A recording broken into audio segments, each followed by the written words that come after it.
qui m'apparaît être une vérité ne saurait être répétée trop souvent. Et c'est ici le lieu de répéter le mot célèbre.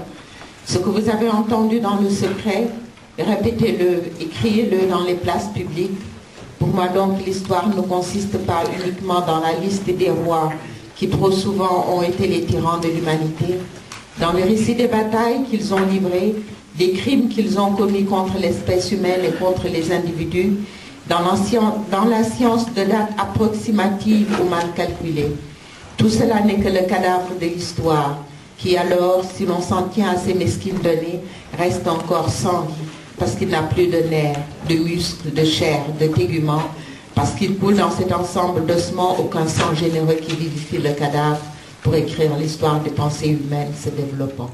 Au moment où l'impérialisme atteint son apogée dans les temps modernes, en tout cas au XIXe siècle, l'Occident découvre que c'est l'Égypte, et une Égypte noire. Et une Égypte noire qui a apporté tous les éléments de la civilisation à l'Europe. Et cette vérité, il n'était pas possible de l'exprimer. Voilà la vérité, voilà la réalité. C'est que l'Occident qui se croyait chargé d'une mission civilisatrice en direction de l'Afrique, découvre, en fouillant dans le passé, que c'est précisément cette Afrique noire, aujourd'hui son esclave, cette Afrique noire apparemment en régression, c'est bel et bien cette Afrique noire qui lui a donné tous les éléments de la civilisation, aussi extraordinaire que cela puisse paraître. Et cette vérité, tous les savants n'étaient pas également disposés à l'exprimer sans nuance. On s'est posé la question de savoir si ces gens-là, c'est-à-dire nous, si nous avions une âme. Autant les intellectuels européens, toujours, se sont posé la question de savoir ce que nous avons apporté à l'histoire. C'était un débat qui continue jusqu'aujourd'hui même, au moment où je vous parle. Le débat sur les études africaines. Qu'ont-ils réalisé dans l'histoire?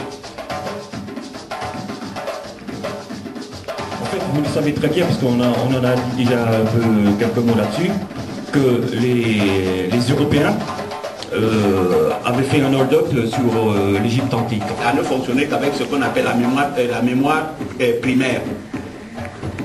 Ça veut dire qu'il ne contrôle plus son environnement. Et lorsqu'on regarde notre peuple aujourd'hui, nous sommes dans cette situation, chez les nègres.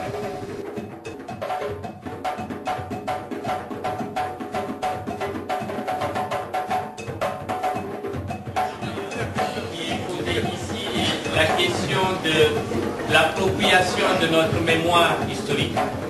Que pour qu'un peuple puisse réellement cheminer, il faut absolument une compréhension limpide de son histoire.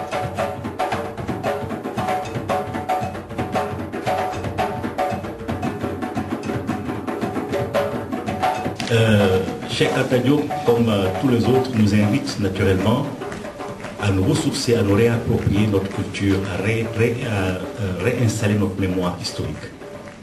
Mais la renaissance africaine, cela doit être compris, est impossible si on ne remonte pas aussi loin. C'est-à-dire si on ne comprend pas qu'elle passe forcément par l'appropriation de la culture africaine. Nous parlions effectivement à l'époque de l'Égypte antique et de toutes ces grandes civilisations. Ce qui a été une révolution d'ailleurs à l'époque, parce que les gens, au départ, pensaient, comme on leur avait bien dit, puisque nous étions des zombies, qu'il n'y avait jamais eu de civilisation noire. C'est vrai que ça a été une révolution.